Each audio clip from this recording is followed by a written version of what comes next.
we might have something, but if you have a mask, then you're more than welcome to bring it. Don't depend on Al-Mahdi to give you masks, but inshallah we'll have masks shortly. If you end up shaking hands with another person, we have hand sanitizers on the table, so please take advantage of those. I'm going to ask the men if some of them can migrate to this side and throughout the hall, because we're going to have some people come as the program continues. So yes, thank you, young brother. So let's take this young brother as an example. So whoever can disperse, towards this direction, that will help, because especially towards the end of the program, we might have more people coming in. And then if you see that an elder comes in and they need to sit somewhere up, so then I recommend the younger individuals sit down like yourself, good job, so that the elder can sit on the chair. I don't want to take too much of your time. Tomorrow's program is going to be the day of Ashura. So it begins at 11:30. We're going to do the amals for the day of Ashura, and we're going to end with the prayer, and Dr. Takim is going to do the naftat for tomorrow. And then after that, there's going to be lunch provided. And tomorrow night, there will also be a program. And then Friday night, inshallah, there will be a program as well. Actually, Dr. Takim won't be with us, but we'll have one of his former students, Sheikh Vinay, for Friday night's program. So please inform others. And of course, if you can't attend it, one thing that Hajrani recommended the other nights, if you have children, and it's much easier to attend virtually. So we have a YouTube channel. All you have to do is search Al-Mahdi Benevolent Foundation, and you'll be able to find it on YouTube, and you can watch it virtually. And I think that's it. So inshallah, we'll begin the program with Quran recitation, and followed by the speech, and inshallah the Latmiyas. Sallallahu Muhammad wa ala Muhammad.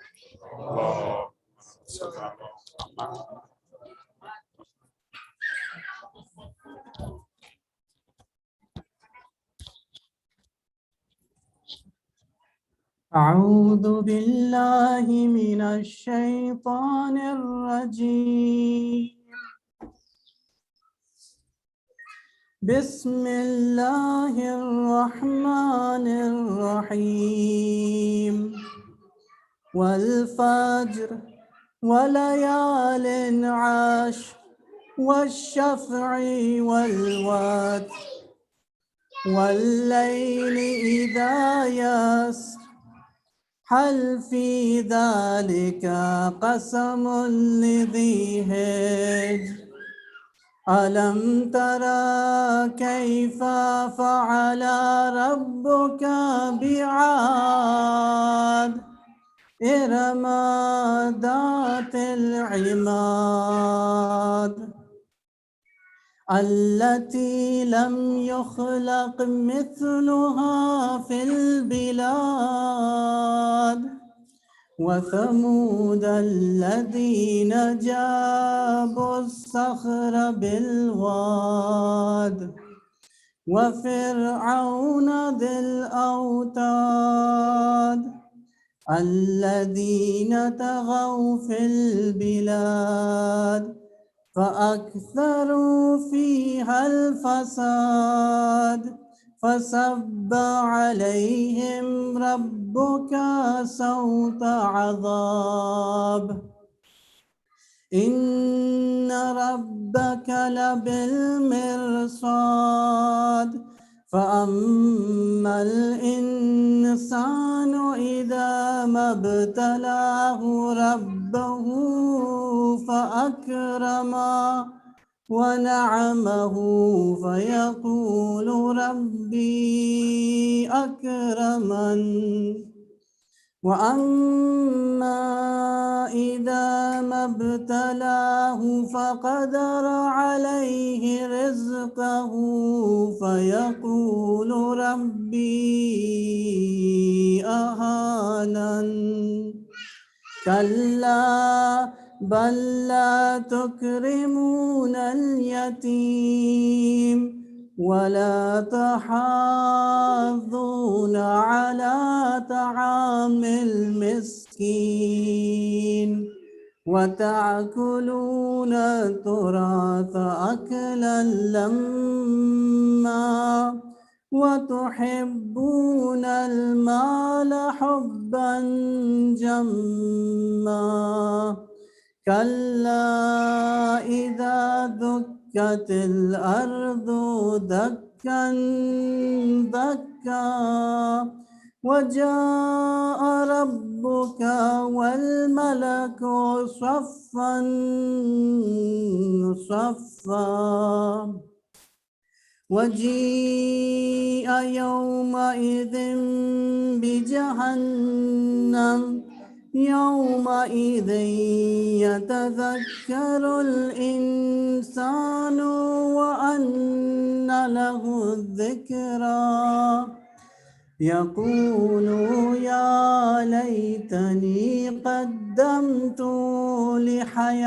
لحياتي فيومئذ لا يعذب عذابه أحد ولا يوثق وثاقه أحد يا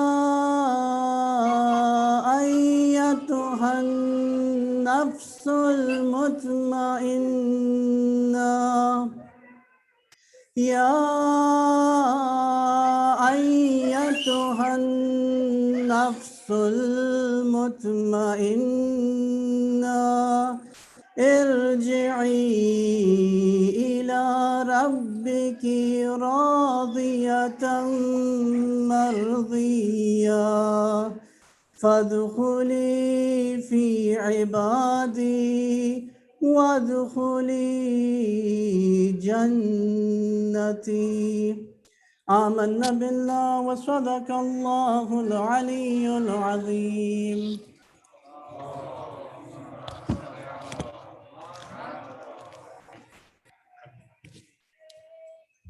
Thank you so much, Brother Suhaib, for the beautiful recitation. One other thing I was going to kindly request, be it in terms of the men's side or the women's side. So alhamdulillah, the weather is great tonight. So if the men want to converse, there's a perfect area to do it. So if we're going to be inside, let's try to be quiet and pay attention so we can learn something, inshallah. But also we should be thoughtful because maybe some people want to partake, but maybe you don't, right? Not necessarily the whole time. So if you see yourself in a situation that you want to converse with someone else, for the men outside, we have that opportunity. For the women, alhamdulillah, we have a side room, be it if you want to nurse or if you just want to sit and converse, there's a room for that as well. So there are opportunities, but if you're going to be in the majlis, especially with kids, we kindly request, be it if you're a husband or wife, to help us to manage that in terms of the program. With the loud salawat, inshallah, we'll begin the program.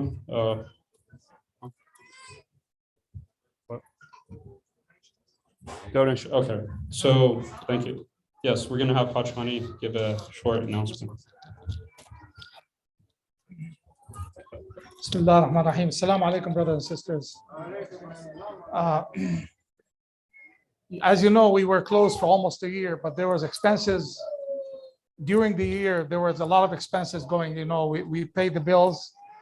And now in the last 10 days, since the month of Ramadan, we have opened, although we did partial programs, but we have expenses also.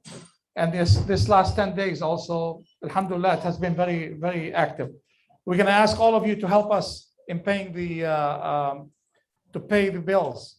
So what we did, if you go to our site, Al-Mahdi.net, Al-Mahdi.net, there's at the bottom, donate.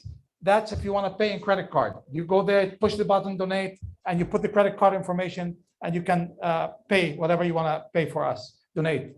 And of course, when you donate, your name will be registered and we'll give you at the end of the year tax deductible stuff. But the fastest and easiest is to donate by Zelle. If you have a bank account, you Zelle the amount to Al-Mahdi. We use it we don't have a phone number, but we have an email. almahdi.tempe@gmail.com. almahdi.tempe@gmail.com. Inshallah, we will send it to you. And it's been in the email sent to everybody. And if you don't have it, come ask me and I'll give it to you, inshallah. We need your support, brothers. Don't walk out without sending us some, because we have a lot of expenses to pay. So may Allah reward you all. Wassalamu alaikum. Thank you very much. Wassalamu. Maulana, Dr. Maulana. Please make salawat for Dr. Takim, and he still have one day to go with us for the Amal tomorrow, inshallah.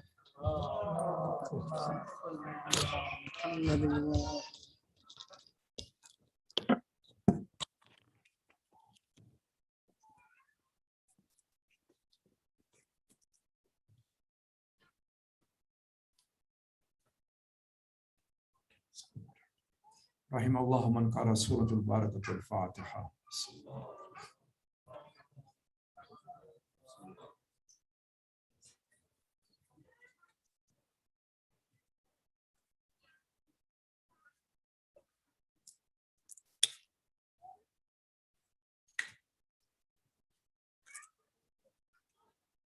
أعوذ بالله من الشيطان الرجيم. بسم الله الرحمن الرحيم. الحمد لله رب العالمين، والصلاة والسلام على أشرف الأنبياء والمرسلين، خاتم النبيين، رحمة للعالمين بالقاسم محمد.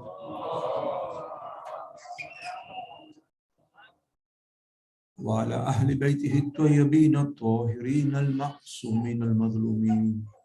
صلى الله عليك يا أبا عبد الله، صلى الله عليك يا ابن رسول الله.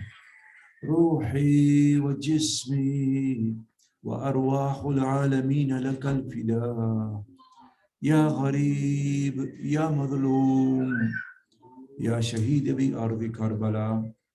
أما بعد، فقد قال الله سبحانه وتعالى في كتابه المجيد وقوله الحق. بسم الله الرحمن الرحيم.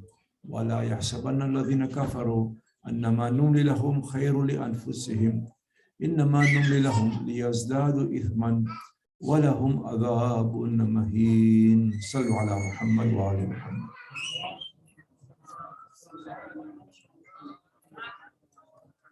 Assalamu alaikum wa rahmatullah.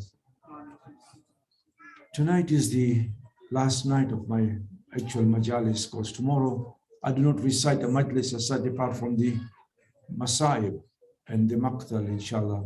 We will start tomorrow at 11 o'clock, right, in the morning with the Amal of Ashura, and then we will do the Maqtal after the Dhuhr. Will be about half an hour lecture only to actually recount what happened on that day. And then tomorrow night after Salat we'll have Shami Ghariba, which is the night of the 11th of Muharram. I hope that you can all join us. But tonight is the last formal lecture as such. I've talked of various topics in these past 10 nights or so. Tonight I'd like to talk about a topic that concerns all of us. And it's a topic that is very emotional to me personally, and I'm sure it is to all of you.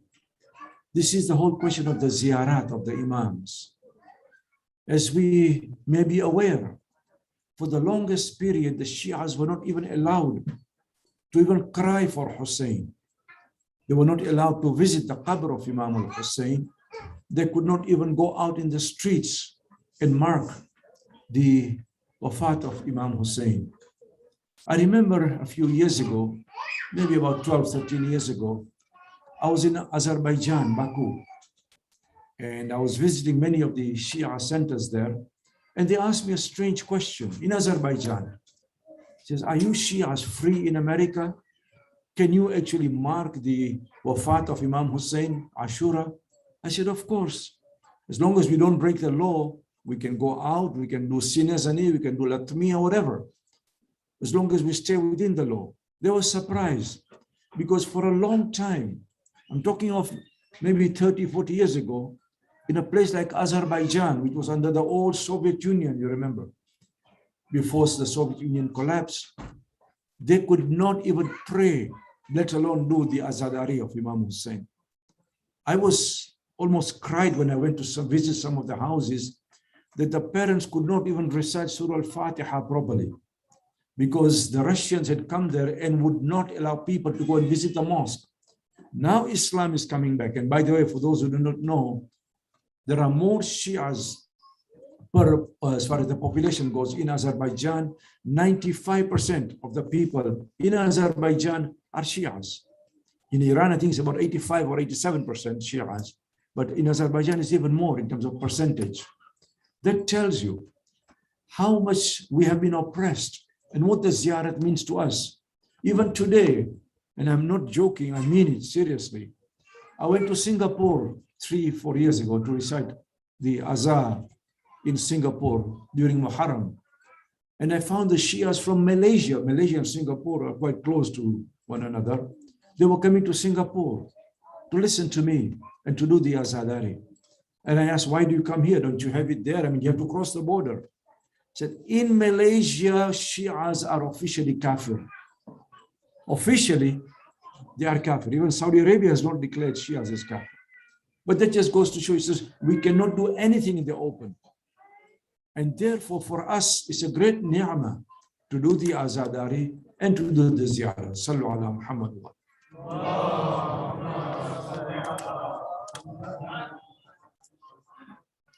As I said, it's a great ni'mah for us to be able to sit together, to mark, and to exchange the tasalli, the condolences of Imam al-Hussein.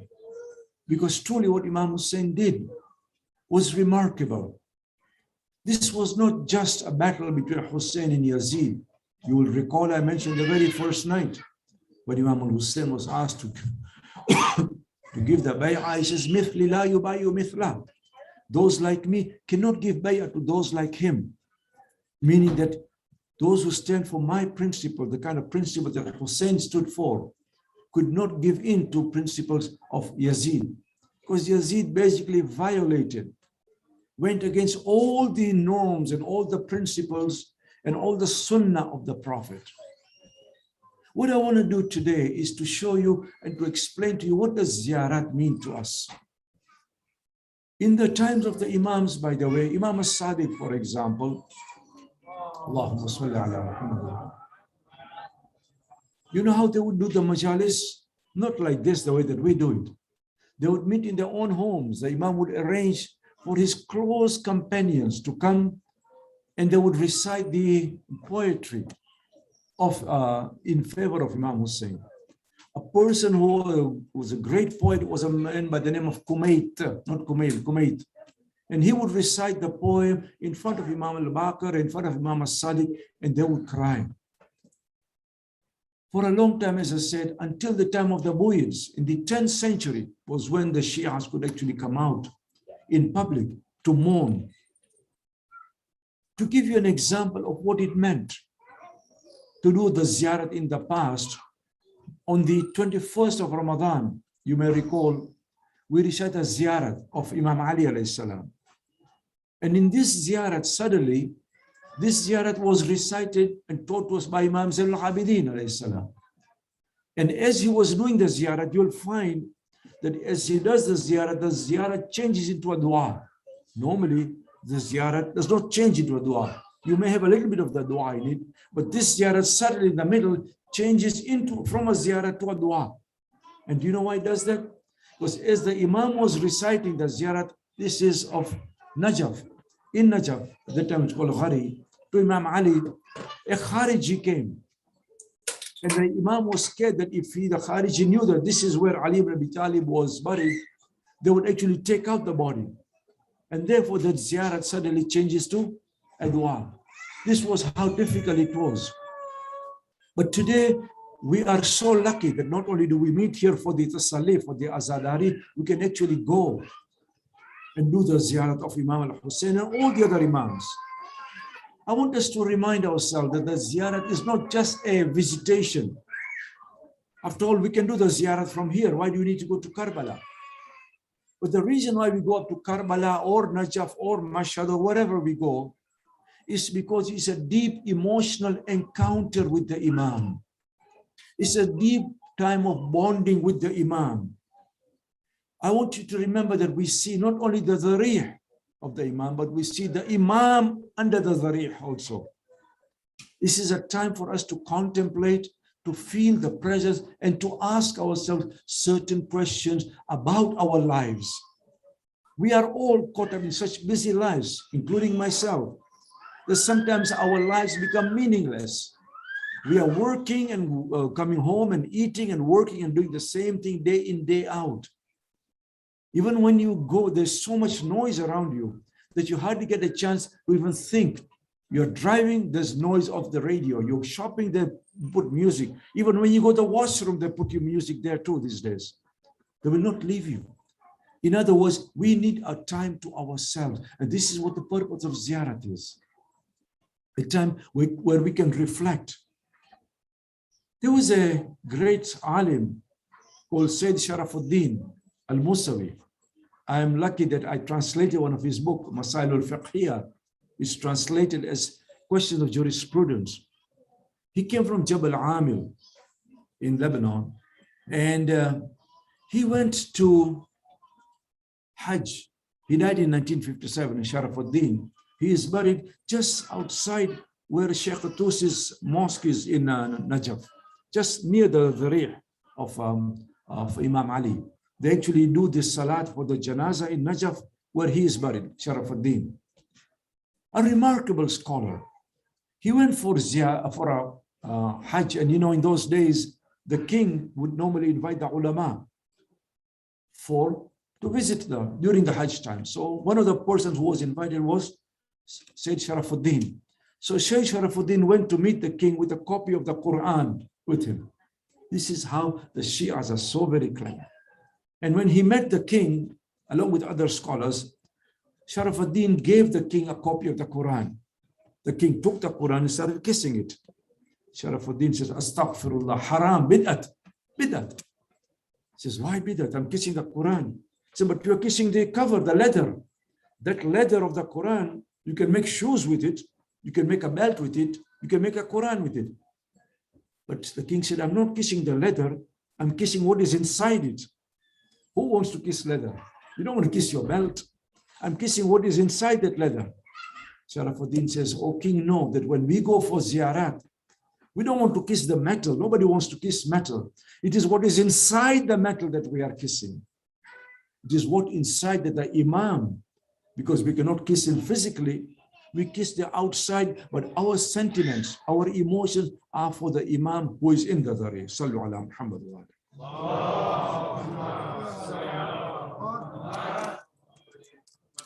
Remember this much, when we go for ziyarat, we are conversing, we are talking to the Imam. It's not only the ziyarat that you recite formally, which you can do even here, but you are actually speaking to him heart to heart. You'll remember that before we actually enter the shrine, there is what is called Izn Dukhul, permission to enter. And every ziyarat there is mustahab to recite. And in this Izn Dukhul, we say, Ashhadu annaka tasma'u kalami wa taruddu salami. I bear witness, O my Imam, that you can hear my words. The Imam may be physically dead, but spiritually is very much alive. I bear witness that you can hear my word and you are responding to my salam. Wa taruddu salami. But it is my sins that have blocked me from hearing your speech to me. Believe me, this is a personal experience. Sometimes I do recite personal experience because I find them very inspirational. A few years ago, I was in Qom for ziyarat, and I have a habit, as many of you do, we go early in the morning. That's the best time to do the ziyarat. There's few people, and of course you go for Salatul Layl, tahajjud. I was praying Salatul Layl in the Haram, and somebody was in front of me. What I noticed about that person, was just an ordinary person, he was not an alim, was that he was completely at peace in his salat. He was praying so slowly. Believe me, I could pray one whole rakat and he was still in his Surah Al-Fatiha. What inspired me was this: why are we in such a hurry to pray? Our lives are built on fast, Even you eat fast food these days. You fast this and fast that. Why do we need to fast pray? What can be more important in your life than your talk and your conversation with Allah subhanahu wa ta'ala? Because the salat is nothing but a conversation with the divine. And here he was, this man, he was taking his time. And I said, not only should we pray slowly, we are required to pray in a place where we have our own mihrab. Mihrab doesn't mean that only. You pray in your home at a particular place, that is your mihrab also. And make sure that when you start your prayer, all your cell phones are on silent, not even on vibrate, because there's so much noise coming through the cell phone, through the computer and this and that. Make sure that you turn everything off so that you are not distracted. You're praying to Allah subhanahu wa ta'ala. The purpose of ziyarat then is to reevaluate our lives, our moral and spiritual lives. In other words, we are supposed to blank everything out because nothing is as important as your Lord. Those prayers that you pray, and you'll notice something when you go for ziyarat. Normally here, we are so much pressed not only to be fast, but with time. At this time I have to be here, at this time I have to be there. But suddenly time stops when you go for ziyarat because you have nothing else to do but to go for ziyarat. And that's where you pray slowly and you re-evaluate your lives, as I said, to meditate. So what I tell everybody when you go for ziyarat, after your salat, believe me, this is a very, very spiritual experience. Sit as close as possible to the dharih, and you'll find that there's nothing but peace and love and light coming out of the dharih. When you talk to the Imam, you talk to Allah through the Imam. You talk to them and ask them to give you what, to give you spiritual moments in your life, to put light in your eyes. Man yu'tal hikmah, faqad utiya khayran kathira, the Quran says. Whoever has been given the wisdom has been given the best, the most virtue of things. Even the Quran does not say that about knowledge. There's so much emphasis on knowledge, but the Quran doesn't say that if you are given knowledge, you are given khairan kathira, great virtue. It is only wisdom. And wisdom is more than just knowledge, my friend. Knowledge you put in your head. Wisdom is what you put in your heart.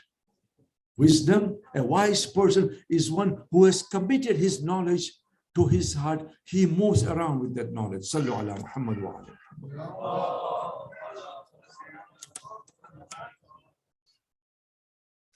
The whole purpose then of ziyarat is not only to visit them, but importantly is to spiritually purify yourselves. We purify ourselves. You will recall that when we go for ziyarat to Hazrat Fatima alayhi salam in Medina, Ashhadu annaki, Ashhadu annana, I bear witness, qad tahurna bi wilayatik. Oh my Fatima, Hazrat Fatima, I bear witness that we have become pure because we follow you. She is part of the Taht al-Kisa, that we have become pure because we follow you. When you follow those who are pure, you become pure. And the whole purpose of ziyarat is to purify ourselves. There are stages in ziyarat, by the way. We are told, by the way, there are stages in ziyarat. You, for example, you go to Karbala. May inshallah Allah give us the opportunity to go to Karbala. Even before you enter the shrine, it is highly recommended that you go first. Imam As-Sadiq says, now we can't do it, but in the olden days, there was a nahr there. There was a river, Nahr al-Furat, that go and do the ghusl first in the Furat. If you cannot do ghusl in the Furat today, there's some water in Karbala, but it's not very clean at all. I would not even drink it, unfortunately. And that is not even part of the old river. Then do the ghusl, it's recommended, do the ghusl at home. It is a sunnat, mustahab ghusl. You will need a wudu after that. But what ghusl does is to purify you outwardly, so that you can purify yourself inwardly through the ziyarat. And then the Imam says, you wear 2 pieces of clean clothes.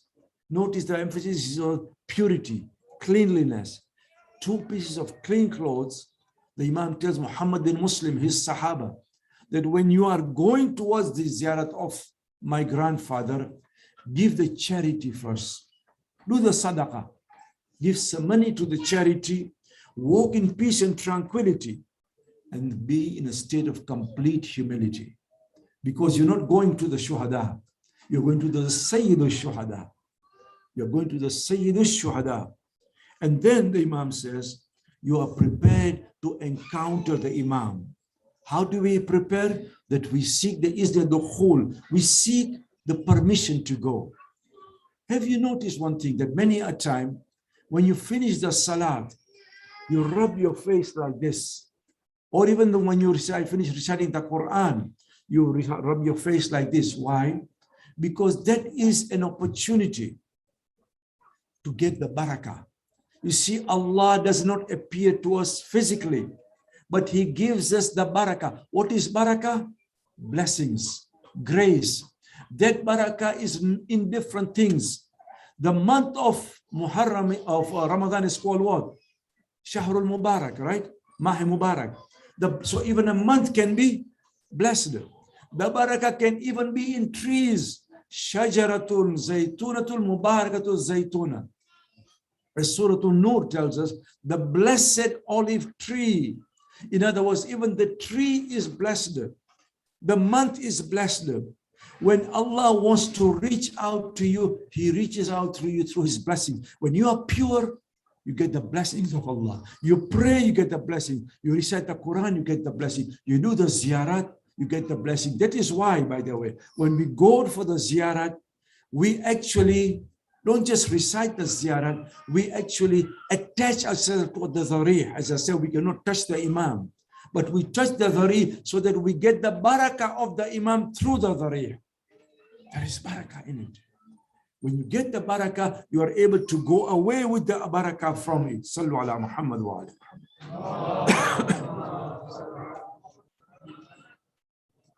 That the barakah of the Imam is attained through the ziyarat, the recitation of the ziyarat, the du'as, and so on. When we do the ziyarat, it's a mixture of many things. We say the salam to the Imam, we also place allegiance to the Imam. Ma'akum, ma'akum, la ma'a'adaikum. I'm with you, oh my Imam, not with your enemies. Many a time we recite the marathi, all the difficulties the Imams encountered. We also ask the Imam as a wasila, we ask Allah. But the Imam is encountered as a wasila to ask Allah on our behalf. In other words, the Imam becomes integrated in our lives. It nurtures love and bonding. The whole purpose of the ziyarat is not only spirituality, it's also bonding to increase the love of the Imam. There is something about the Shia Islam that you will not find in any other Islam. This is my challenge to you. I'm not putting down any other form of Islam, but there is something very, very special about Shia Islam. This is the emotional attachment. That emotional attachment comes right from the day, from Saqifa to what happened in Saqifa, to what happened at Fadak, and especially because of what happened in Karbala. It's an emotional attachment that somehow, many a time, you will find that you hear the name of Hussein, and without wanting, tears will come down. Haven't you found that? Sometimes I'm driving, and suddenly I find myself crying because of that love for Imam Hussein. Because Imam Hussein stood for values, and the way that he gave his life, it generates love, it generates tears, it generates emotion. This is the whole purpose of ziyarat also. Amongst the many other things is to share the tears, the love, and the emotional encounter. And you will find people will be crying like little children. I will tell you one other story that I heard myself. Atullah Sistani told me. Myself, because I took my granddaughter when I went to see him, and my granddaughter had a question. She is only 10-year-old. So she asked me, can you ask the Ayatollah that why do the Imams have a dome, a golden dome? After all, the Imams don't want domes. They don't want domes. They don't want gold. And the Ayatollah says, this is merely, the Imams are not in love with gold. This, we do it in a way in order to attract people that there is somebody very special there. But in itself, the gold doesn't mean anything to them. And then the Ayatollah says, even though I live very close to the, if you've been to Najaf, you know that the place of residence of Ayatollah Sistani and the Zaria of Imam Ali is like less than 5 minutes walk, less than that. Just I barely go. But when I go, when I see the Zarih of the Imam, I cry like a little baby. This is the Ayatollah speaking, the greatest marja in our time. He says, I'm uncontrollable. It's like a father who has lost his son. More than that, the tears of a father losing a son, he says, when I see the Zarih of the Imam, is even more than that. The people may think that what is wrong with this person? The reason why he related this to me is to explain to me and to all of us how close, what we mean by the encounter with the Imam, any Imam for that matter, whether it is Imam Ali, Imam Hussein, or Imam Ja'far as-Sadiq. Sallu ala Muhammad.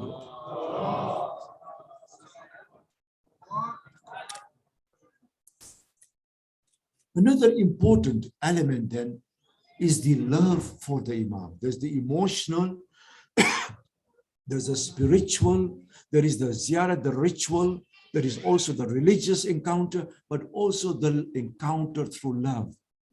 Such love that you are prepared to give everything for the sake of the Imam. There is one ziyarah that I find very, very touching. This is the ziyarah of Imam Hussein, but not recited in Karbala. It is recited in Najaf, interestingly. That when you go to Najaf, in the olden days, there were no separation of men and women. In the olden days, I remember in the 80s, you would have the ziyarah of Dor. Dor means a cycle.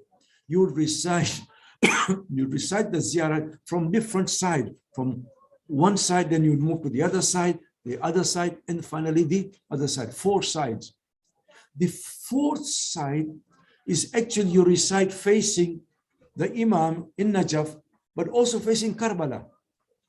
And then you say to the Imam, Assalamu alayka ya sahibul musibatul ratiba. Peace be upon you. We're addressing Imam Hussein, or one who had continuous musibah on the day of Ashura. Assalamu alayka wa ala jaddika wa abik wa ala ummika wa akhi. لَقَدْ طَيَّبَ اللَّهُ بِكَ التُّرَابِ وَأَوْضَحَ بِكَ الْكِتَابِ. Oh my Imam, this earth has become pure because of you. Because you are lying there, even the earth has become pure.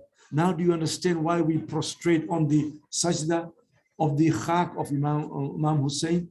Because the earth has become pure because Imam Hussein is lying there. وَأَوْضَحَ بِكَ الْكِتَابِ. That our book, the book of Allah, has become clear to us because of you. This is the ziyarat of the Imams, my sisters and brothers. And then we say, لَوْ كُنْتُ مَعَكُمْ فَأَفُوزَ مَعَكُمْ. This is not just empty words, my friends. We mean it. Had I been with you, oh my Imam, on the day of Ashur, I would have given my life for you. I would have made sure that I would have died before you. Sallu ala Muhammad wa alayhi.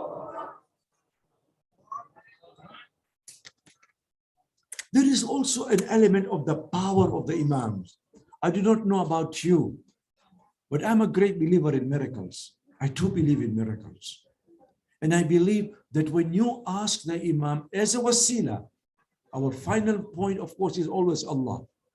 But Allah gives the power, extra power, to those who are pure. We've seen in ordinary people who have extraordinary abilities. So if Allah can give ordinary people, the awliya, the saints, the Sufi saints, why can't He give the Aimmas that power to do miracles? And those miracles are not only when the Imams are alive, but also after they have passed away. And again, you'll excuse me for reciting a personal experience, but this happened to me personally. I saw it myself. Around 1988, I remember, I was in Damascus. As you can, it was Arba'in. It was very, very crowded. I entered the Dareh of Hazrat Zainab. And suddenly the lights went out. And somebody started screaming and shouting. After a while, he came out. I said, why is he screaming? Why is he shouting? He said, this person, when he went in, he could not talk. He was dumb. The power of Hazrat Zainab. If Hazrat Zainab can do such miracles, why can't our Imams? And therefore, we find that people will cling to the Zari'. They will attach to them to the Zari'. And there are many people who have seen the power of the Imams themselves. They felt that power, the miracles. And therefore, we tie strings. Now, people may laugh at it. The why is symbolic, by the way. A string is nothing but a symbol that I am tying myself to you. It can be done in different ways. Haven't you noticed that people will go there, they will touch with a piece of cloth, something the Zari of the Imam, and come back with it. Why do they do that? Have you wondered? It's called translation. Translation doesn't mean from one language to another. When we talk of translation here, we are referring to the barakah of the Imam, going to the piece of cloth, and then when you go back home, wherever you come back from, you touch it with somebody who is not able to go for the ziyarah. So they also experience the barakah of the Imam. That's the barakah of the Imam. People will do so many things. They will go and tie their children there. And believe me, if you don't believe in it, it's up to you. But do not make fun of them. Do not mock at them. Because there are those who believe in the miracles and those who have experienced miracles there. Sallu ala Muhammad wa alayhi.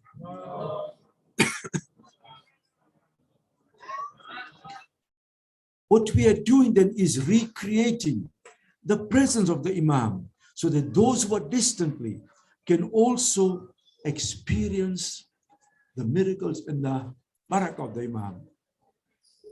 Before going to Masaib, and again, you will excuse me for sharing the personal experiences because they do matter. These are things that you cannot research, you cannot study them, you can experience them. Sometimes it's difficult even to express them. It's just like when you fall in love with somebody very much. There are words cannot express because the words do not exist how much you love that person. Haven't you gone through that? We were when we were young. But this is told to me by my uncle, a person who was very, very pious. My uncle, we used to call him Ma'alim, he had a particular habit. On the day of Ashura, he had to be in Karbala every year. That was his habit.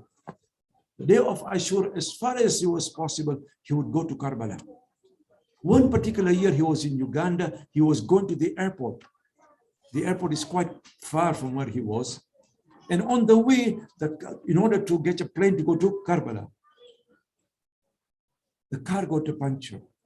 By the time he got to the airport, the flight was about to leave. He told me this, and he told so many people that. There is such a thing called the istighatha of Hazrat Hujjah alayhi salam. Istighatha is in Mafatihul Jinan. After the munajat of Imams al-Abidin, istighatha means to seek help. Is to seek help of Imam Sahibul Zaman. And he told me that he recited this because he knew this was the last flight. If he missed that flight, he would miss Karbala completely that year. And he recited it. And guess what happened? As the flight was going to take off, it developed technical problems. Technical problems, the flight came back and he got onto the flight. Whatever you may call it coincidence, I call it a miracle. Because truly, when you are in trouble, you call out to the Imam.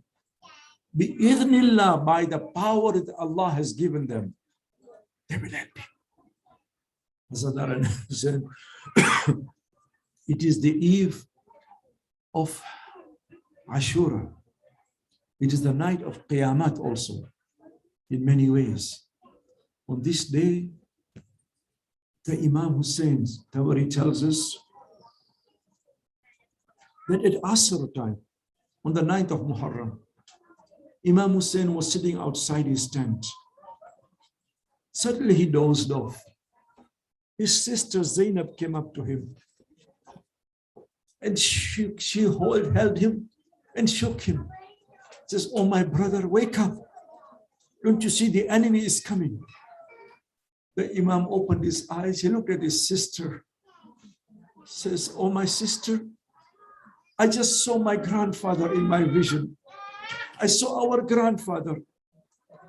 And the Prophet said to Hussein, Ya Hussein, Anta taruhu ilayna. You are coming towards us. We're waiting for you. Hussein turns to whom at this time? He turns to Abbas. Abbas, go and see what do they want. Why are the enemy coming towards us? Shimr Mal'un had already come to Karbala on this day. He wanted to fight. Abbas comes back, says, Mawla, they want to start the fighting today, the 9th of Muharram. Imam Hussein says to Abbas, Abbas, go and tell them, we want one extra night, just one night. Why does Hussein want that one a night?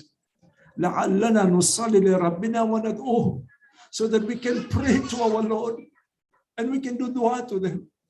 فَهُوَ يَعْلَمُ إِنِّي قَدْ كُنْتُ أُحِبُّ الصَّلَاةَ لَهُ. My Lord knows, Abbas, I always used to love to pray to him. Knows what Hussein says. He doesn't say I pray to him. He says I used to love to pray to him. Pray with love. وَتِلَاوَةَ كِتَابِ, and I used to love to recite the book. وَكَثْرَةُ الدُّعَاء وَالْإِسْتِغْفَارِ, and I used to love to do the dua and istighfar. That wish of Hussein was granted one extra night. This is the night of Qiyamah. It's very difficult to describe what happened. Imam Hussein leads the Maghribain prayers, and then he gathers his companions. It is dark now in Karbala, just a few candles. Hussein gathers his noble companions and he says, Inni la alam ashaba awla wa la khayra min ashabi. Oh, my companions, my faithful companions, I do not know any better or more worthier companions than you. Neither did my grandfather, my father, or my brother get as good companions as you. These people, the enemies, want only me. They don't want you. So I remove my bay'ah from you. You may go.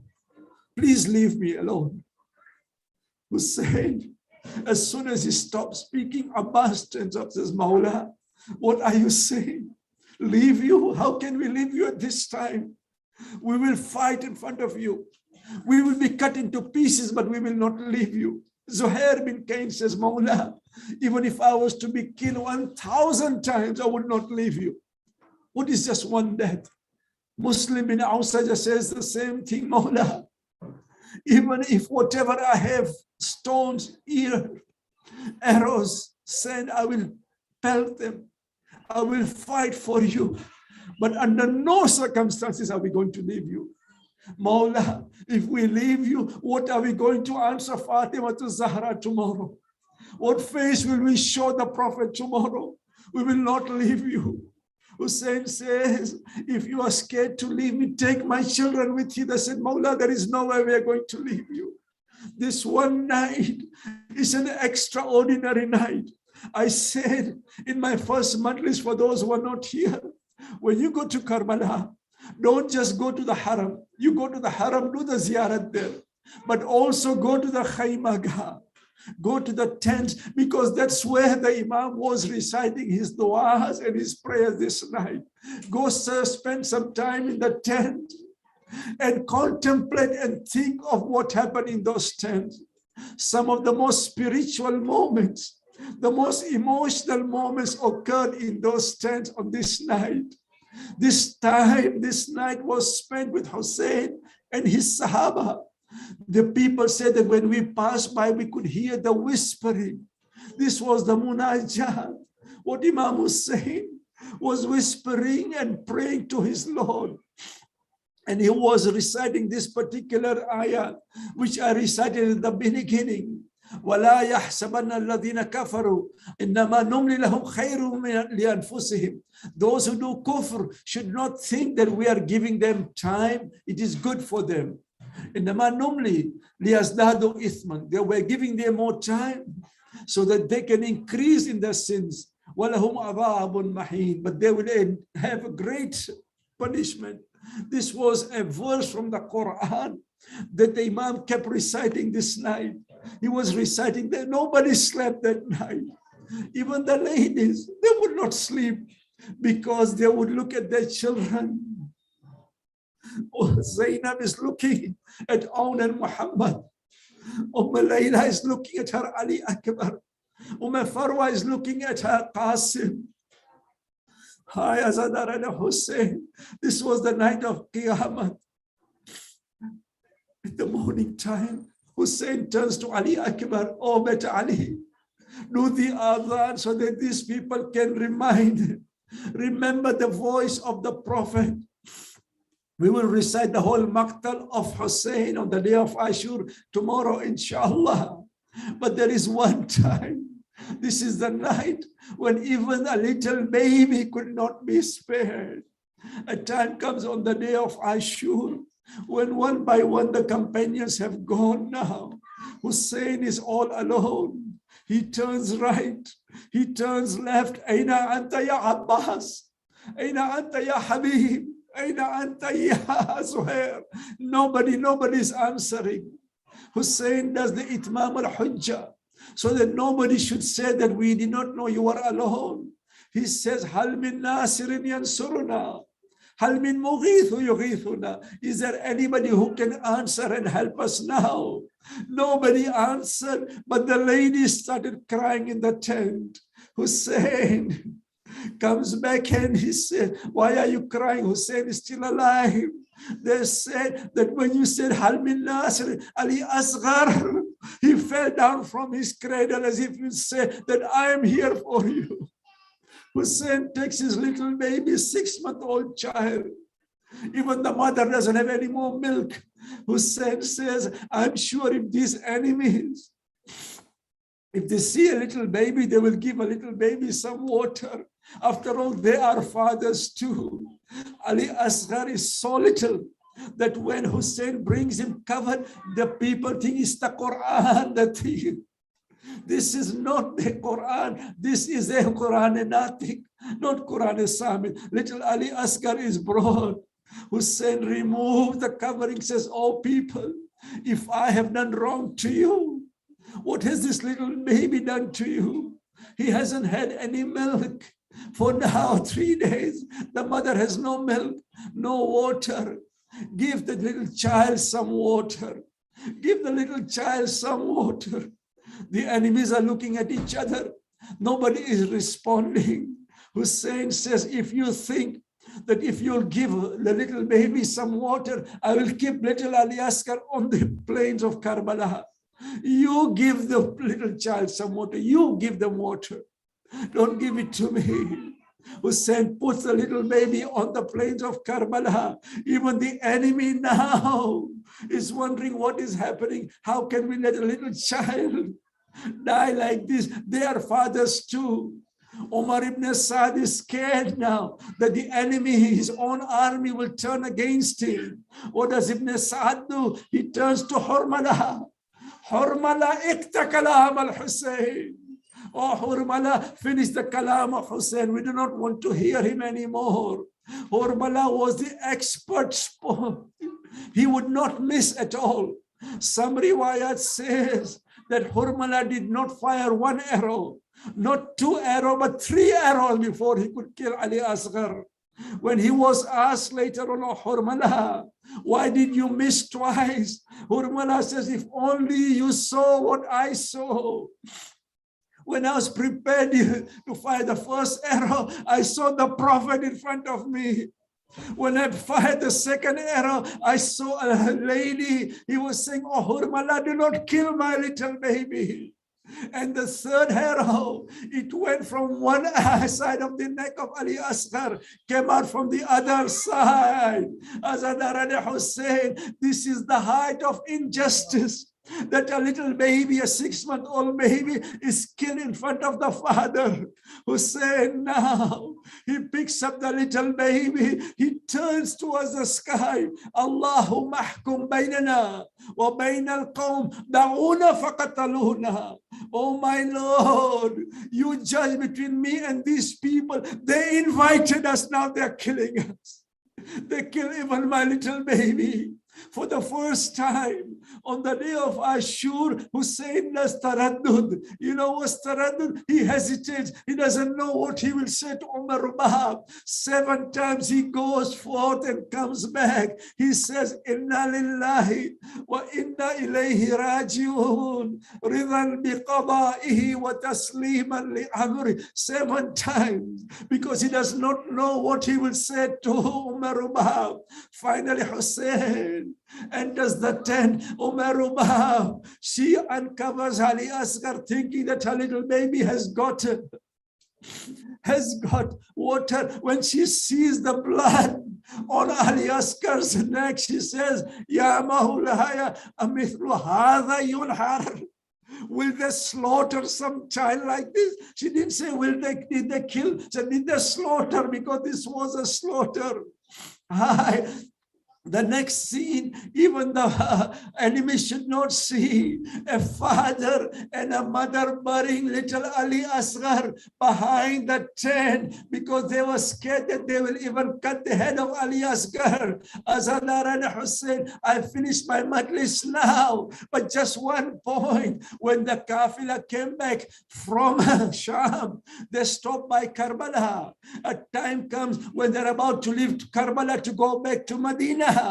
They're about to go to Medina. Zainab is looking. Everybody's seated on the camel. She sees one camel is empty. She looks around. There is one person missing. She goes in a tent. She sees Umar Rubab is crying. Umar Rubab, we are about to leave to Medina. Come with us. Umar Rubab says, Bibi, I cannot leave my Ali Asghar here. Umar Rubab stayed in Karbala for 1 year.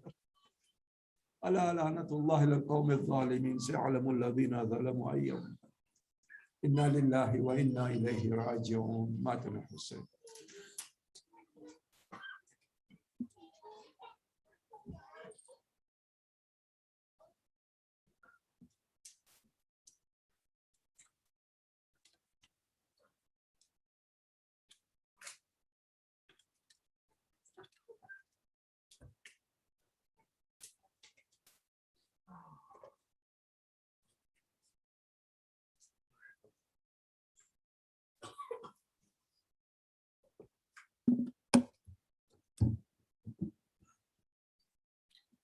سلام علیکم جمیعا و رحمت الله. به اجازه دوستان کوتاه روزه علی اصغر میخوانم انشاءالله بعد از او مراسم سنزنی.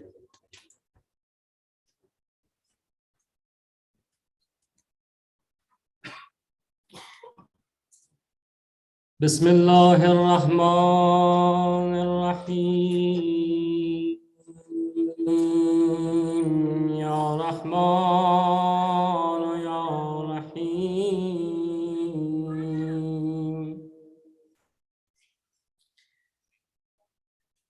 سر نی در نی نوام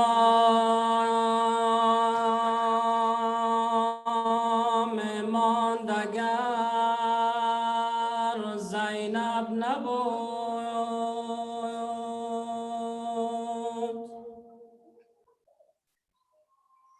کربلا در کربلا ماندگر زینب نبود.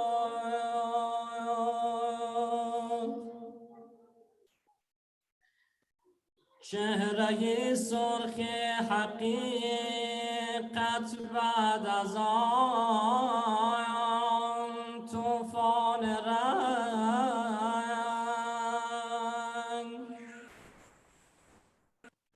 پشت ابر از ریام ماندگر زینب نبود.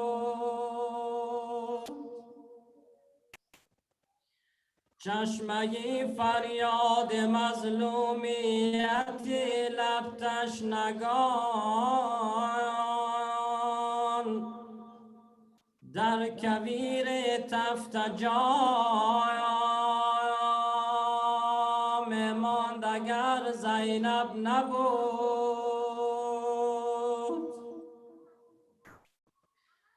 زخمه زخمی ترین فریاد در چنگ سکوت از تراز نغمه‌وام ماند اگر زینب نبود.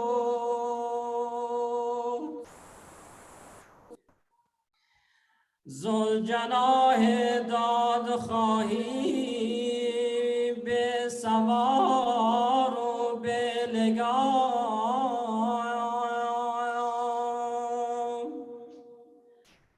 در بیابانها رهام ماند اگر زینب نبود.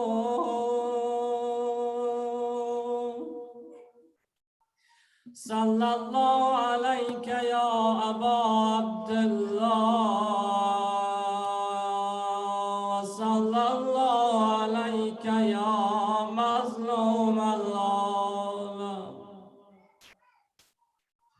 شب عاشوراست این عزاداری و مصیبت بزرگ را اولا به پیشگاه حجت ابن الحسن و ثانیا خدمت شما بزرگواران و دوستداران اهل بیت و کربلا تسلیت عرض میکنم. خواستم امشب روضه علی اصغر بخوانم، سرباز 6 ماهه کربلا. یا بقیت الله آجرک الله فی مصیبت جده.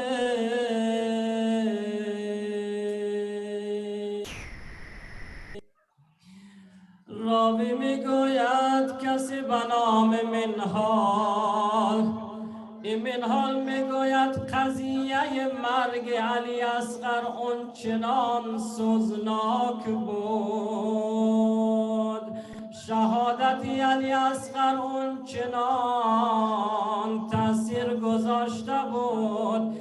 این منهال میگوید زمان آمدم مدینه پیش آقا امام زین العابدین مشرف شدم. البته این ملاقات منهال با امام زین العابدین بعد از حادثه کربلا بوده. منهال میگوید زمانی که آمدم خدمت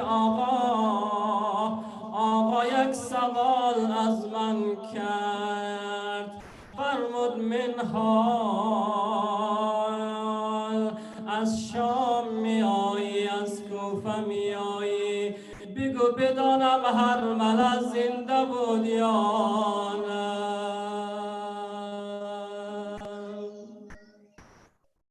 راوی میگوید مورخ و تاریخ نویسی واقعه کربلا را پیش مختار آوردن. مختار از مورخ کربلا یک سوال پرسید.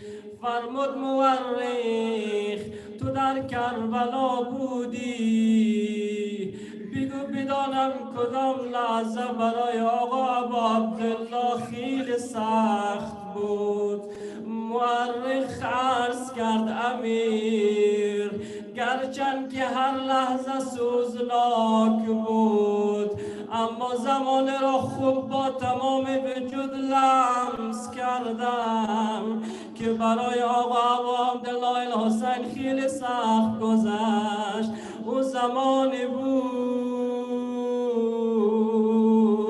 که آقا ابی عبدالله در میدان استاده بود، علی اصغر را بالا آورده بود، روی دستش بلند کرده بود، لشکریان جهل را موعظه میکرد. آقا داشت سخن میگفت، سخنانش تمام نشده بود، یک وقت دیدن سر علی اصغر بالای شانه آقا خم شد.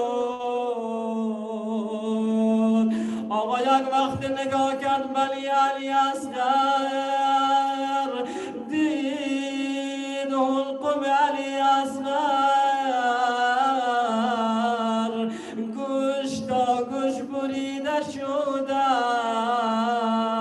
آقا آمد چه کار کرد رو بگه آقا علی اصغر را برد زیر عبایش پنهان کرده. هی دارد به طرف خیمه می آید اما جرأت نمیتواند.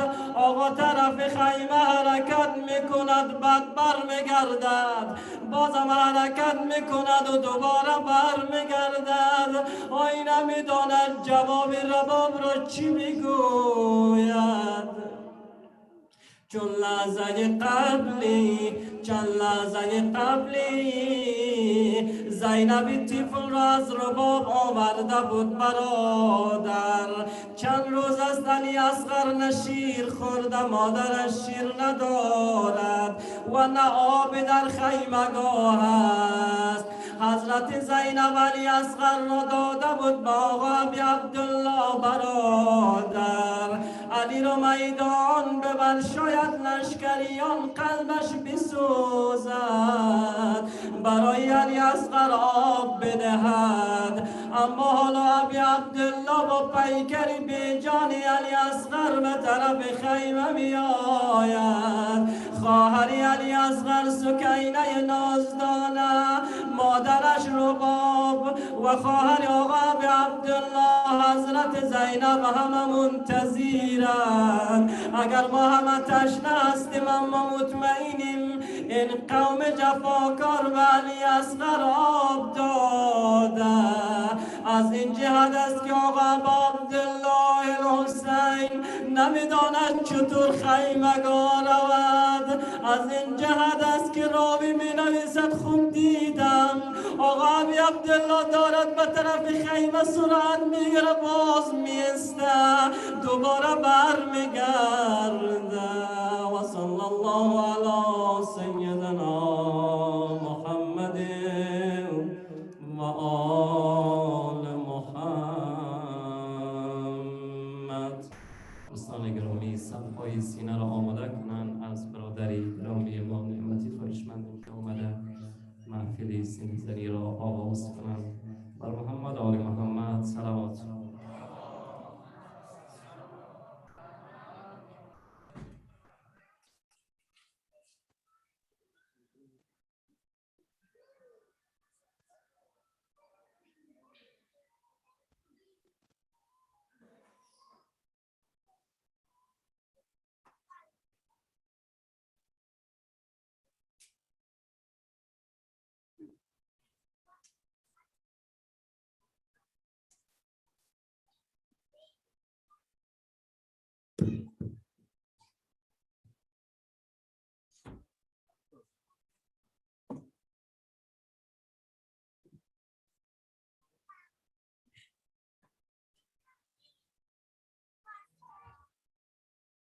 با خوشنودی روی مطهر امام حسین بلند سلامات.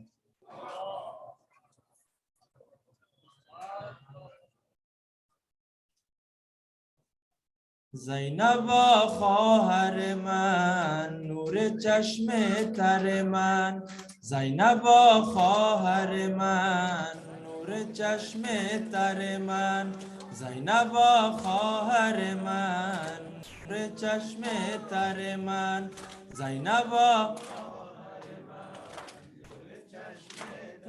من، مهربان خواهر من، مهربان خواهر من، نور چشم تر من، و سرا را تو ببر شهدا در بر من، و سرا را تو ببر شهدا در بر من، زینب خواهر من، نور چشم تر من، زینب خواهر من، نور چشم تر من، زینب خواهر من، نور چشم تر من، اصغرم غرق بخون، اصغرم غرق بخون، گل نیلوفر من.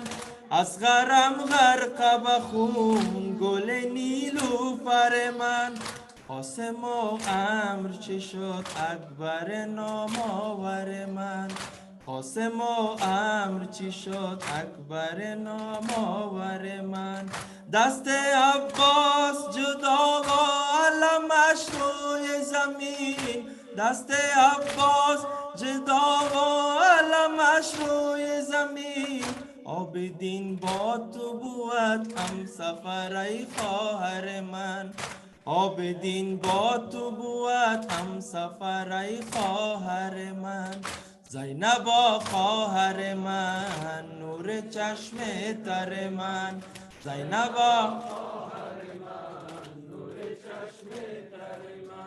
چو رسیدی به خرابه کمک حوصله کن. چو رسیدی به خرابه کمک حوصله کن. میزنند از ره کین تو به جفا بر لب من. میزنند از ره کین تو به جفا بر لب من. تو ببر کشتی بشکسته به سوی ساحل. تو ببر کشتی بشکسته به سوی ساحل. زینبم تاج سرم فخر زنان خواهر من. زینبا خواهر من، نور چشم تر من. زینبا زینبا رقیم را تو مکن دور ز خود یک لحظه. رقیم را تو مکن دور ز خود یک لحظه. نشود سیلی کین زیب رخ دختر من. نشود سیلی کین زیب رخ دختر من. چو رسیدی دم با مادرم ام البنین. چو رسیدی دم با مادرم ام البنین. گو از عباس از آن ساقی نامآور من. گو از عباس از آن ساقی نامآور من.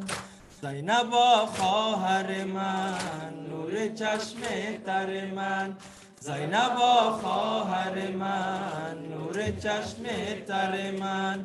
زینبا خواهر من، نور چشم تر من. اصغرم غرق بخون، اصغرم غرق بخون، گل نیلوفر من. اصغرم غرق بخون، گل نیلوفر من. قاسم و امر چی شد اکبر نامآور من. قاسم و امر چی شد اکبر نامآور من. دست عباس جدا و علمش روی زمین. دست عباس جدا و علمش روی زمین. عابدین با تو بود هم سفر ای خواهر من. عابدین با تو بود هم سفر ای خواهر من. زینبا خواهر من، نور چشم تر من. زینبا خواهر من، نور چشم تر من.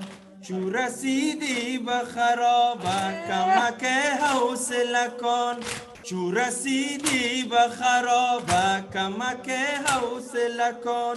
میزنند از ره کین تو به جفا بر لب من. میزنند از ره کین تو به جفا بر لب من. تو ببر کشتی بشکسته به سوی ساحل. تو ببر کشتی بشکسته به سوی ساحل. زینبم تاج سرم فخر زنان خواهر من. زینبم تاج سرم فخر زنان خواهر من. زینبا خواهر من، نور چشم تر من. زینبا خواهر من، نور چشم تر من. رقیم را تو مکن دور ز خود یک لحظه، رقیم را تو مکن دور ز خود یک لحظه، نشود سیلی کین زیب رخ دختر من، نشود سیلی کین زیب رخ دختر من. چو رسیدی دم با مادرم و مول بنین، چو رسیدی دم با مادرم و مول بنین، گو از عباس از آن ساقی نام آور من، گو از عباس از آن ساقی نام آور من. زینبا خواهر من نور چشم تر من، زینبا خواهر من نور چشم تر من. با خوشنودی قهرمان کربلا بیبی زینب کبری بلند صلوات.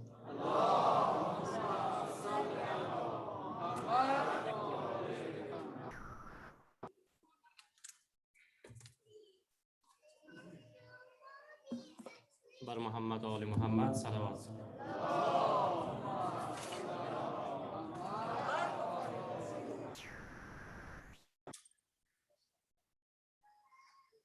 بر مشامم میرسد هر لحظه بوی کربلا،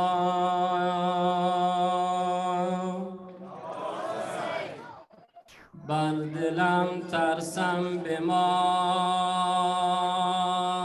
آرزوی کربلا، تشنه آب فراتم ای اجل مهلت بده، تا بگیرم در بغل قبر شهید سرجدا، تا بگیرم در بغل قبر شهید کربلا. بلند صلوات.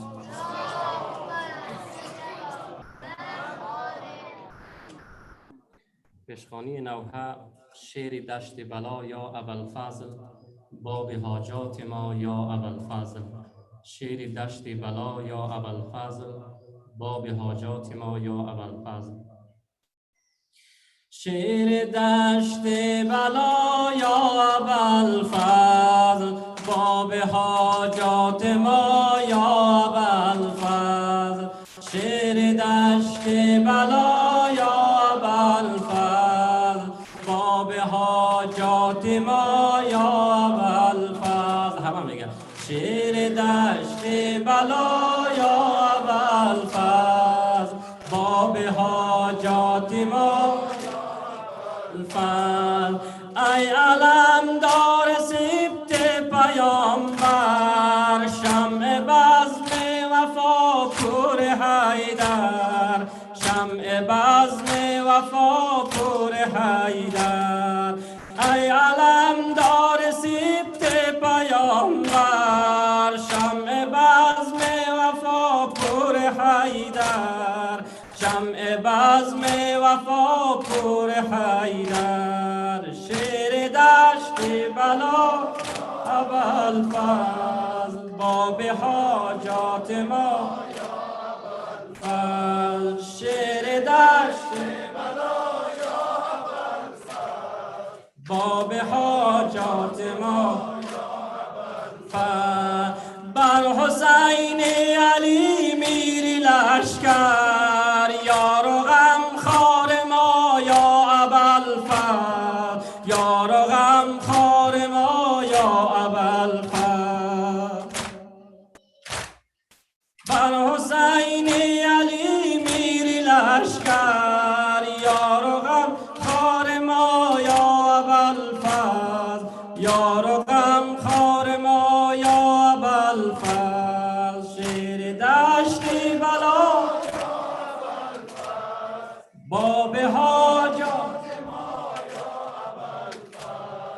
باب حاج فضل جلوه جان اهل یقینی زاده رهبری متقینی زاده رهبری متقینی جلوه جان اهل یقینی زاده رهبری متقینی زاده رهبری متقینی شیر دشت بلا باب حاجات ما باب حاجات ما یا ابوالفضل شیر دشت بلا باب حاجات باب حاجات فضل نور چشمان البنینی خلق را رهنما یا ابوالفضل خلق را رهنما یا ابوالفضل نور چشمان البنینی خلق را رهنما یا ابوالفضل خلق را رهنما یا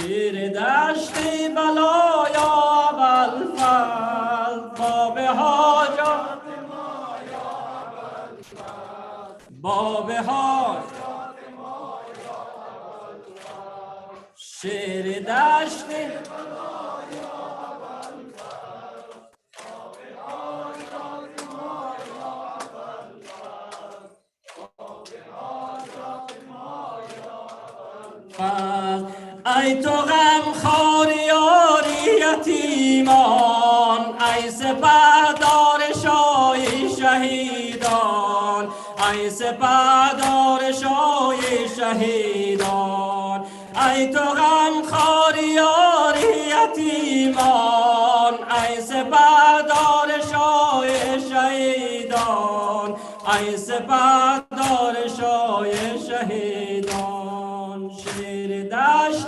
بلا باب حاجات ما یا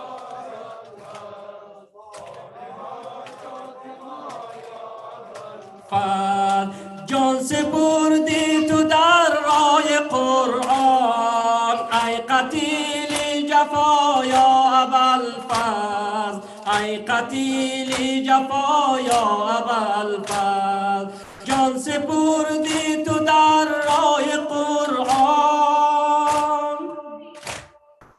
ای قتیل جفا یا ابوالفضل ای قتیل جفا یا ابوالفضل شیر دشت بلا یا ابوالفضل باب حاجات ما شیر دشت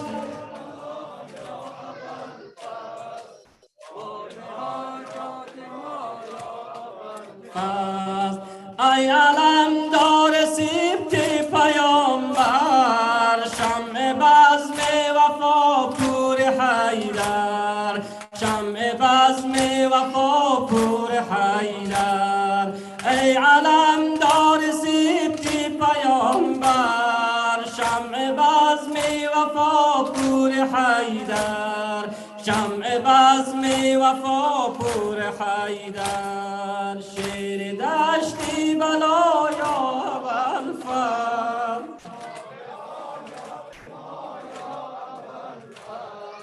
باب حاجات ما شیر دشتی بلا یا ابوالفضل باب حاجات ما یا ابوالفضل بر حسین علی میر لشکر یار و غم خار ما یا ابوالفضل یار و غم خار ما یا ابوالفضل جلوه جان اهل یقینی زاده رحمت رهبری متقینی زاده رهبری متقینی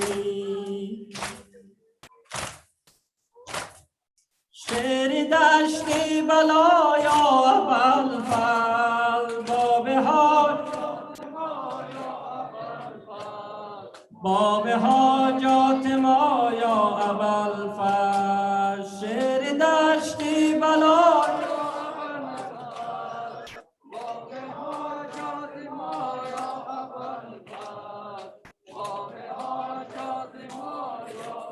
الفضل نور چشمان البنین خلق را رهنما یا ابوالفضل خلق را رهنما یا ابوالفضل ای تو غمخوار و یاری یتیمان ای سپهدار شاه شهیدان ای سپهدار شاه شهیدان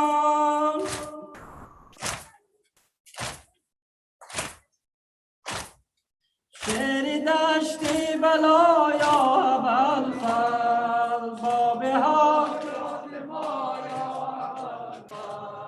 باب حاجات ما یا ابوالفضل شیر دشتی بلایا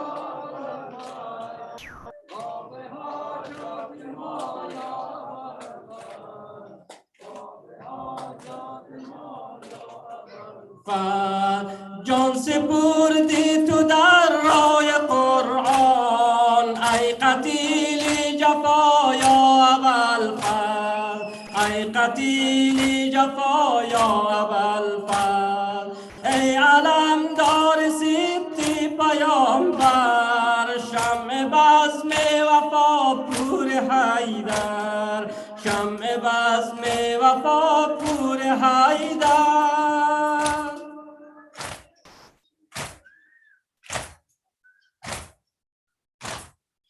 شیر دشتی بلایا ابوالفضل باب حاجات ما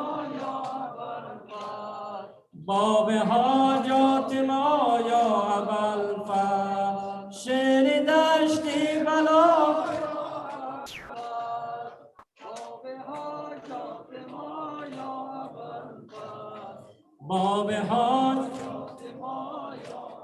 ابوالفضل نور چشمان البنین خلق را رهنما یا ابوالفضل خلق را رهنما یا ابوالفضل ای تو غمخوار یاری یتیمان ای سپهدار شاه شهیدان ای سپهدار شاه شهیدان شیر دشتی بلا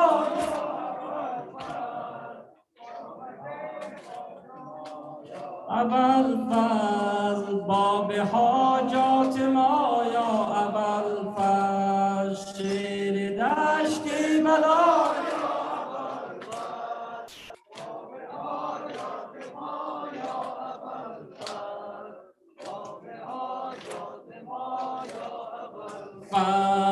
بر حسین علی میر لشکر یار و غمخوار ما یا ابوالفضل یار و غمخوار ما یا ابوالفضل جلوه جان اهل یقینی زاده رهبری متقینی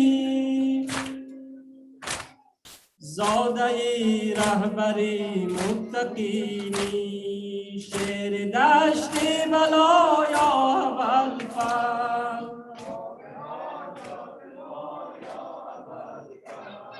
باب حاجات ما یا ابوالفضل صلوات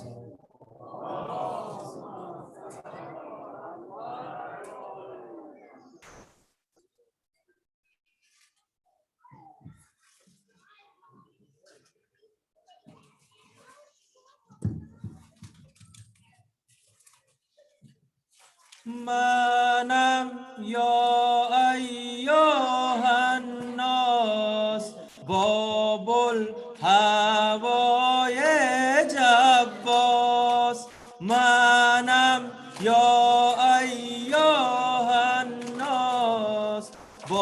باب الهوای جباس منم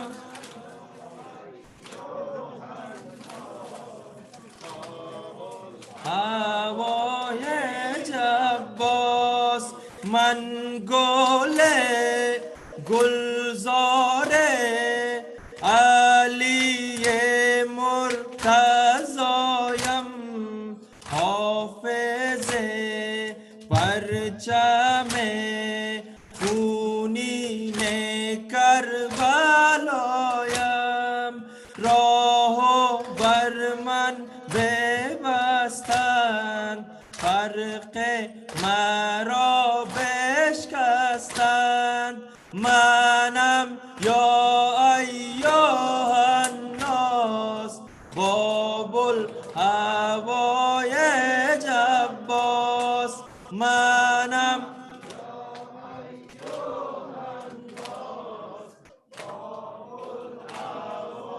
یه جباس برادر حسین جان حسین جان بیا سوی حلقم آمدم از جنان مادر ما فاطمه برادر برادر حسین جان بیا سوی حلقم آمدم از جنان مادر ما فاطمه من عاشق تو هستم جدا گشته دو دستم منم یا ایها الناس باب الهوای جباس منم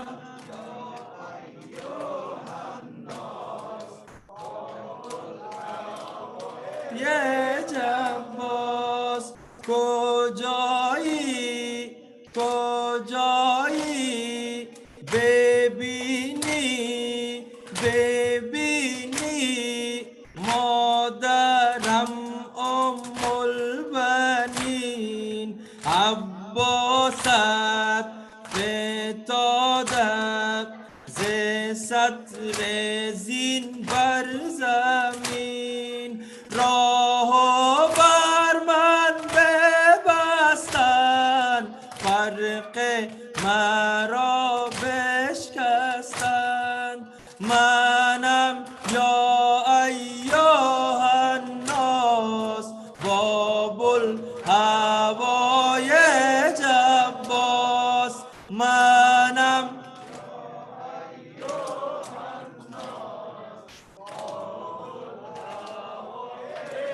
جباس برادر حسین جان حسین جان چی آمده بر سرم اشک و خون میریزد از دیدگان ترم راه بر من ببستن فرق مرا بشکستن منم یا ایها الناس باب الهوای جباس منم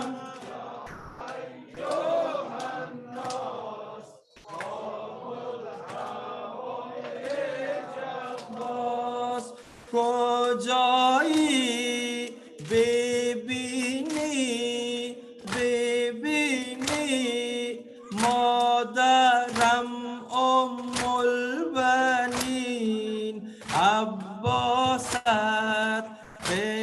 فتادم ز سطر زین بر زمین من عاشق تو هستم جدا گشته دو دستم منم یا ایها الناس باب الهوای جباس منم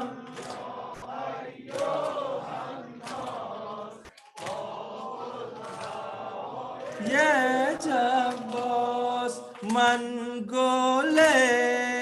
گلزاره علی مرتضایم حافظ پرچم خونین کربلایم راه بر من ببستند فرق مرا بشکستند منم یا ایها الناس باب الهوای جباس منم یا ایها الناس باب الهوای جباس صلوات.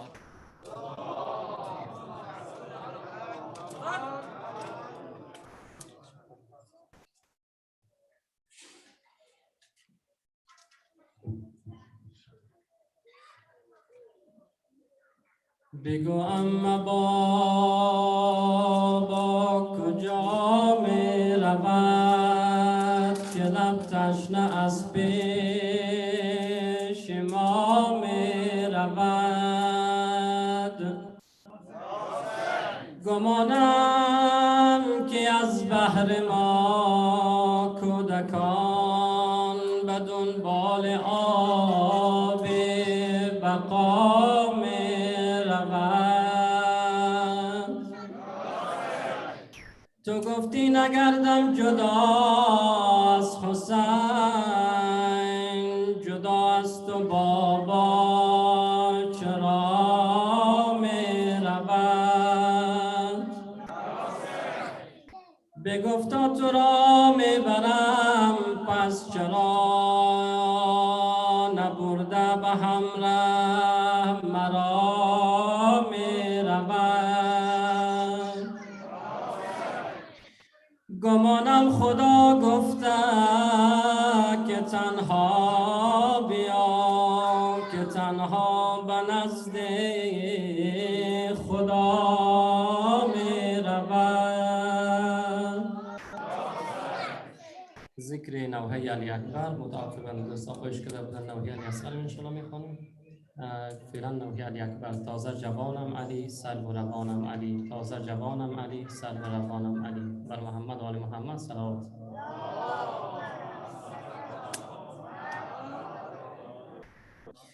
تازه جوانم علی تازه جوانم علی سر به روانم علی سر به روانم علی تازه جوانم علی تازه جوانم علی سر به روانم علی سر به روانم علی غرق به خونک برم غرق به خونک برم ای گل بستان من خیز و نظر کن ببین دیده گریان من خیز و نظر کن ببین دیده گریان من تازه جوانم علی تازه جوانم علی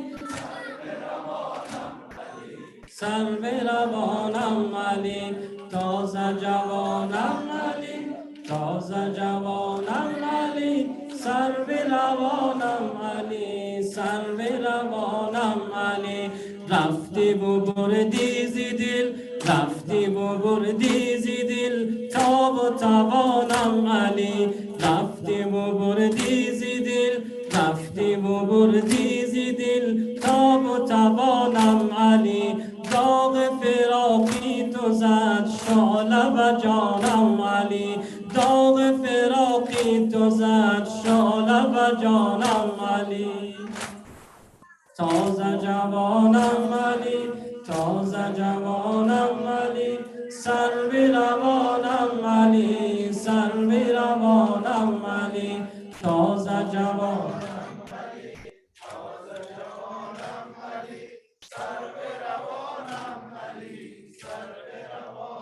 علی بعد تو امیدی من بعد تو امیدی من قطع شد از زندگی داد فراقت و باد نام نشانم علی داد فراقت و باد نام نشانم علی تازه جوانم علی تازه جوانم علی سرو روانم علی سرو روانم علی تازه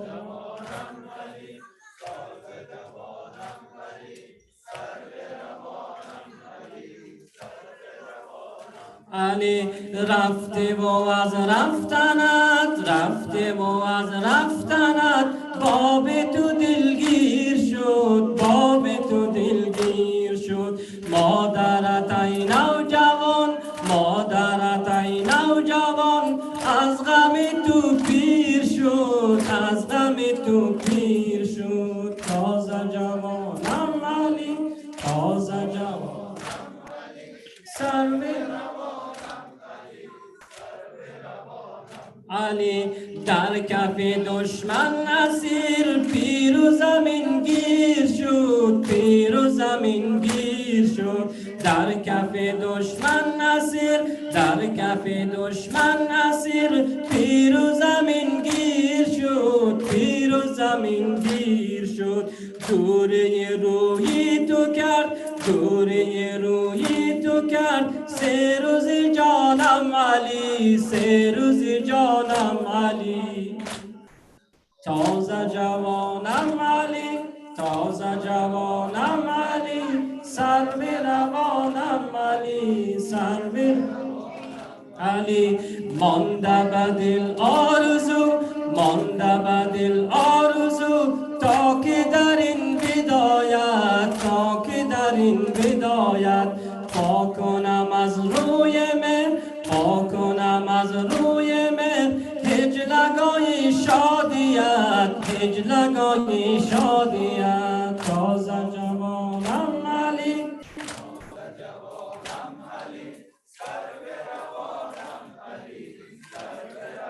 نم علی گریه کنم تا بکی در غم تو زار زار در غم تو زار زار به تو رود بر فلک به تو رود بر فلک آه فغانم علی آه فغانم علی تازه جوانم علی تازه جوانم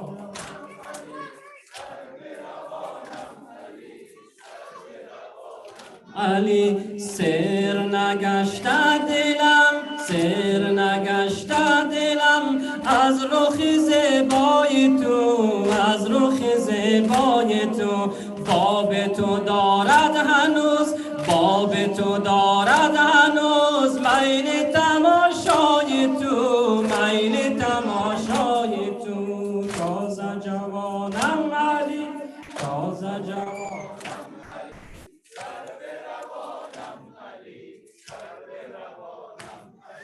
نوحی علی اصغر 3 ضربه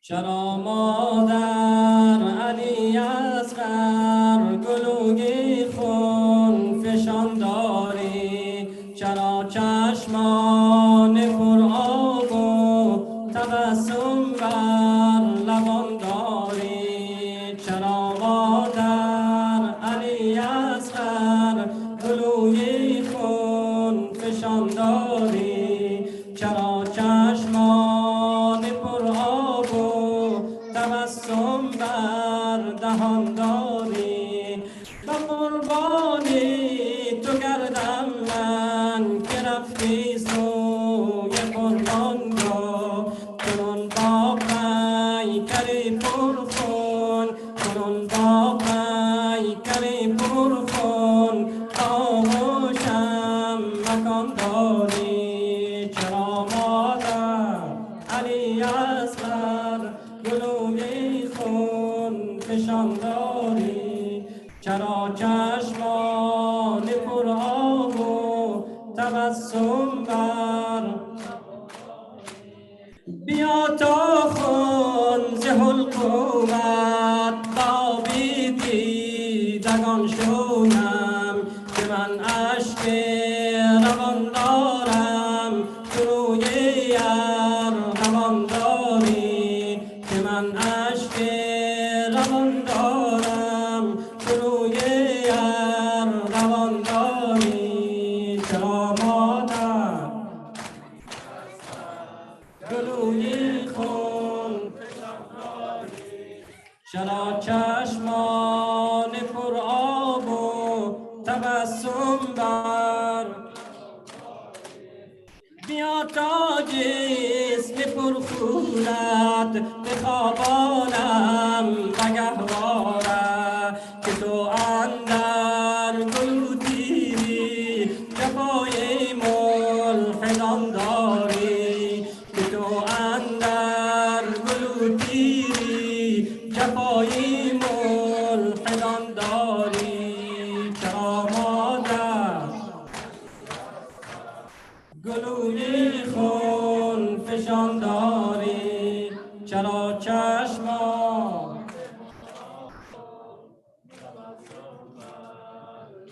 داری نشیری دارم و آبی که ریزم در دهانی تو بمیرم من در این صحرا که انسان می زبان داری بمیرم من در این صحرا که انسان می زبان داری چرا مادر علی اصغر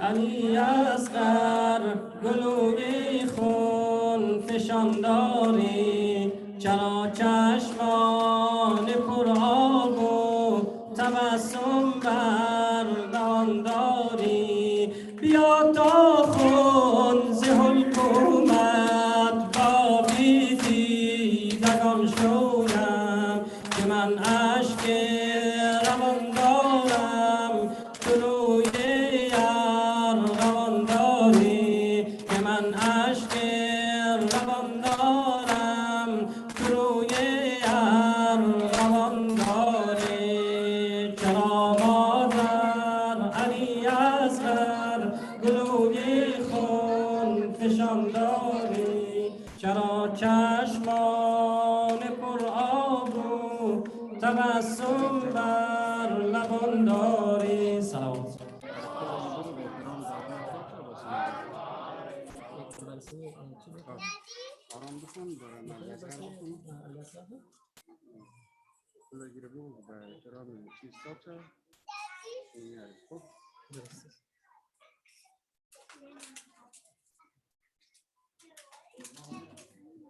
همینک گهواره علی اصغر میارم انشالله پروگرام زود ختم میکنیم همگی خواهشمندیم به احترام گهواره علی اصغر از جای استاده شوند و سینه بزنن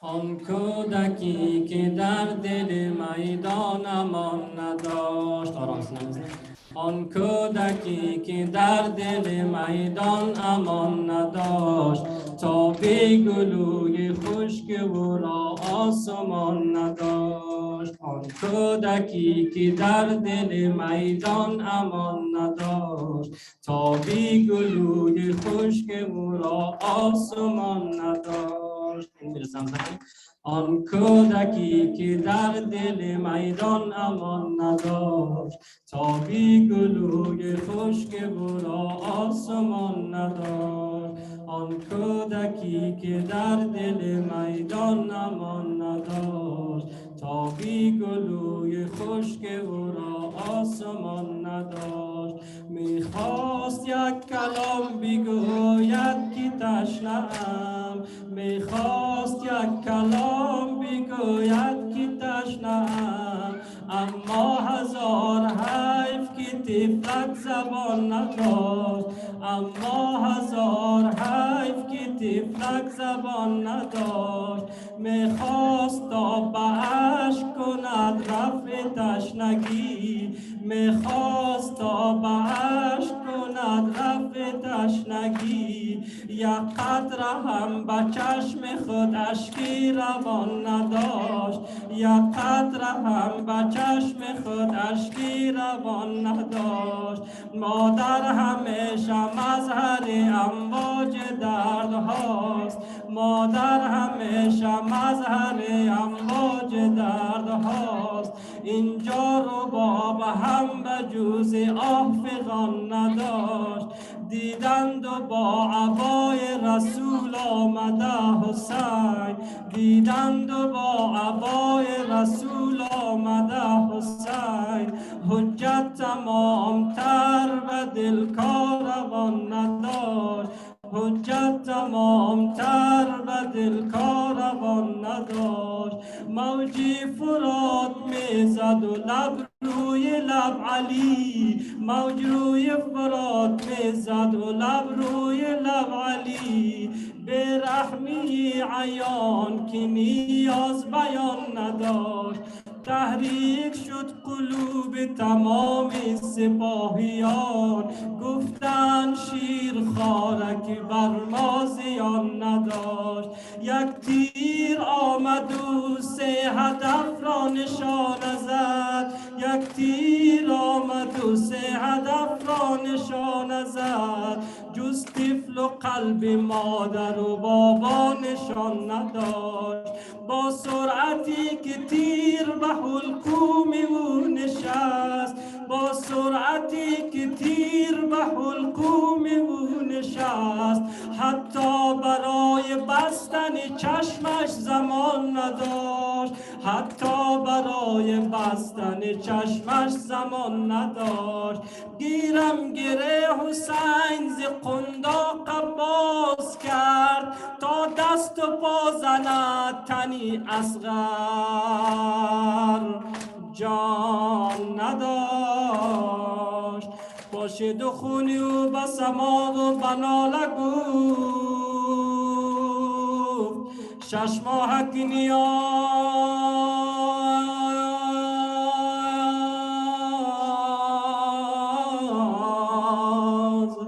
به تیر و کمان نداشت. باشد و خونی و بس ما و بناله گفت، شش ماه که نیازی به تیر و کمان نداشت. وهاب تلفی قبله حاجات. اللهم صل على محمد وآل محمد وعجل فرجهم. اللهم صل على محمد وآل محمد وعجل فرجهم. بسم الله الرحمن الرحيم. اللهم كل ولي الحجة ابن الحسن صلواتك عليه وعلى آبائه في هذه الساعة وفي كل ساعة، وليا وحافظا وقائدا وناصرا ودليلا وعينا، حتى تسكنه توعا وتمتعه فيها طويلا